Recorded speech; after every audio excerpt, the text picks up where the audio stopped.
Hi everyone, myself Dr. K. Srinivas Rao, working as a professor in the Department of CSE at G. Pullareddy Engineering College, Karnool. So, in the last video, we had discussed about inter-process communication and one of the IPC mechanism, that is shared memory. In this video, we'll discuss another IPC mechanism, that is message passing. So, already in the last video, we had discussed what is message passing. So there are two processes A and B, and A and B wants to communicate with each other. It is nothing but A wants to send the data to B, or B wants to send the data to A. So how these two can communicate to each other? By exchanging the messages, by passing the messages, the two processes can communicate to each other. So there are A and B two process. So A wants to send the data to B. So process A will create a message which contains the data to be transferred to B process, and that message is passed to the B. Then the process B will receive the message. After receiving the message, what it can do, it can read the data which is present in the message sent by the A process. So, like that, in the message passing, the two processes can communicate to each other by passing the messages. So, for passing the messages, here there are two operations. One is the send and receive. So, how the communication is performing here in the message passing? By exchanging the messages, not data is transferring, but the data is placed in the form of the message, and the message is transferred between the processes. So two operations, send and receive. So send message means the message will be sent, and receive message means the message will be received. And the size of the message is either fixed or variable size. And here we have taken the two processes P and Q. If two processes P and Q wants to communicate, there should be some communication link between the two processes. With the help of that communication link only, P and can exchange the messages. It means they can communicate to each other. After creating the communication link, then the messages can be exchanged with the help of which operation? Send and receive operations. And this communication link can be established either with the help of the physical or with the help of the logical. The simple physical thing is using the shared memory or hardware bus or network bus. But under the logical, we have the three types. They are direct, indirect, synchronous, asynchronous, automatic or explicit buffering. So we'll see what are the process of each type under the logical implementation of communication link. The first one is direct communication and indirect. In the direct communication, directly the two processes can communicate to each other. Let, for example, take P and Q are the two processes. Directly P and Q can communicate. So here in this communication method, every process has to give the name of the other process. It means the sender has to give the name of the receiver, and also the receiver has to give the name of the receiver. So processes must give the name of other process compulsory. So how the message can be transferred, send and receive. So send P comma message. It is nothing but where P is nothing but receiver. So sender will send this message. Sender will send the message to whom? To the receiver. What is the name of the receiver here? P. So sender will send the message to process P. Next, receive Q comma message. So who can execute this receive operation? By the receiver. So the receiver is executing the receive.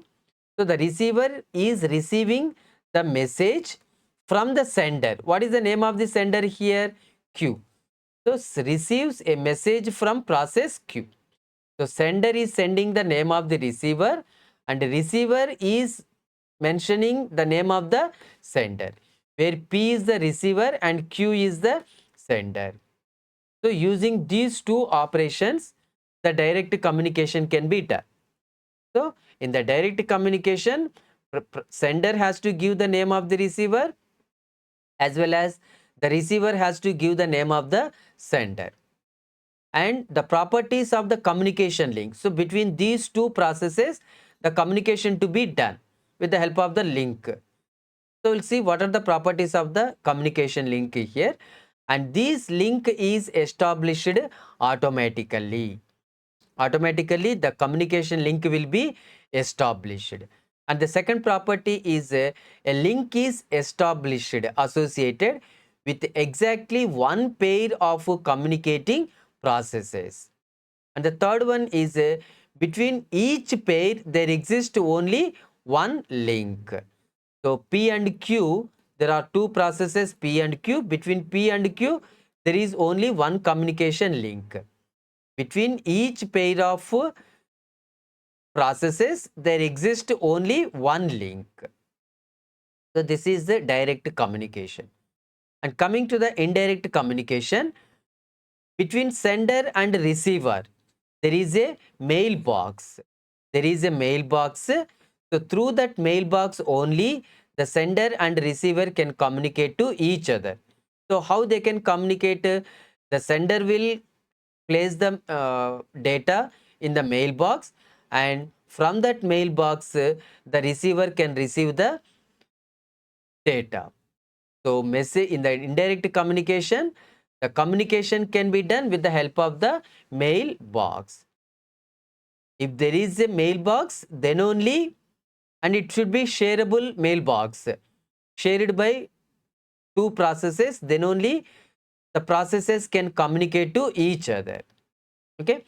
Next, here in the indirect communication, the properties of the communication link are, the first property is link is established, whereas in the direct communication automatically the link was established.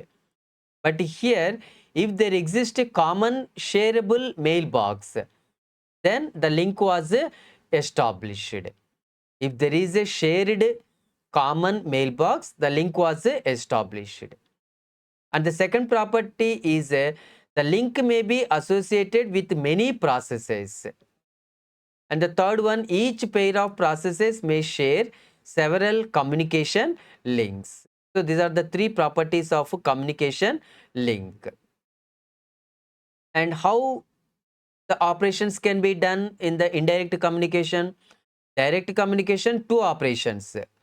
Send P comma message, send Q, receive Q comma message. So here how the operation can be done? First we have to create a mailbox. Create a mailbox and sender will send the message to receiver through mailbox, and the receiver will receive the message from mailbox. And after that communication is completed. If it is not required, the communication between sender and receiver, we can delete the mailbox. So because between, if there is a shareable mailbox, then automatically a link is established between sender and receiver. So if it is not required, then we can delete the mailbox.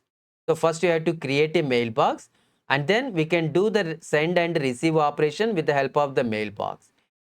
And if it is not required, we can delete the mailbox. And what are the two operations to be used to perform the send and receive operation? Send a comma message, receive a comma message, where A is the name of the mailbox. So sender will send the message to mailbox A. Receive is receiving this message from mailbox A. It means we are not, the sender and receiver not specifying the name of the sender and receiver. Sender is giving the name of the mailbox A. Here A is the name of the mailbox. And receiver is also giving the name of the mailbox. So sender A comma message, receive A comma message. So these two operations are used to perform send and receive operation in indirect communication. So that is direct and indirect communication. And the second one is synchronous and asynchronous. So here blocking is nothing but synchronous and non-blocking is nothing but asynchronous. So again, under the synchronous, we have the two types. One is the blocking send and blocking receive. Blocking send is nothing but the sender is blocked until the message is received. Blocking receive is nothing but the receiver is blocked until the message is available. If the message is not available, then the receiver will block. How long the receiver will block? Until the sender will send the message to the receiver. So blocking send and non-blocking send. And second one, non-blocking or asynchronous. So here also we have the two types of operation, non-blocking send and non-blocking receive. Non-blocking send is nothing but the sender sends the message and continue. Whereas the non-blocking receive is nothing but the receiver can receive either the valid message or zero message. So this is the code for producer consumer process using message passing. First we can take the item to be produced while loop, and what are the main operations required to perform the operation with the message passing, send and receive. Just simply we can take the send operation for the produce operation. Producer means producing the data, so it is sending the data, whereas the consumer means it is consuming the data. So consuming means right. So with the help of receive. So simply with the help of send and receive, the producer can produce the data, whereas the consumer can consume the data. And the third one is bound buffering. So there are three ways for implementing the buffer. One is zero capacity. It means no messages are present on a link. So the sender must wait for the receiver. If there are no messages, then the sender must wait for the receiver. And the second one is bounded capacity. So bounded capacity means there is some limit on the size. So there is finite length of n messages. So on the there is a limit on the number of the messages. Bounded, there is a limit on the number of the messages. If there is a limit on the number of the messages, then the sender must wait if the link was full. That is the second one. And the third one is unbounded capacity. Unbounded capacity is nothing but there is no limit on the number of the messages. No limit. Infinite length we have. If there is a infinite length, then the sender will never wait. So in these three ways we can implement the buffering. So thank you for watching the video.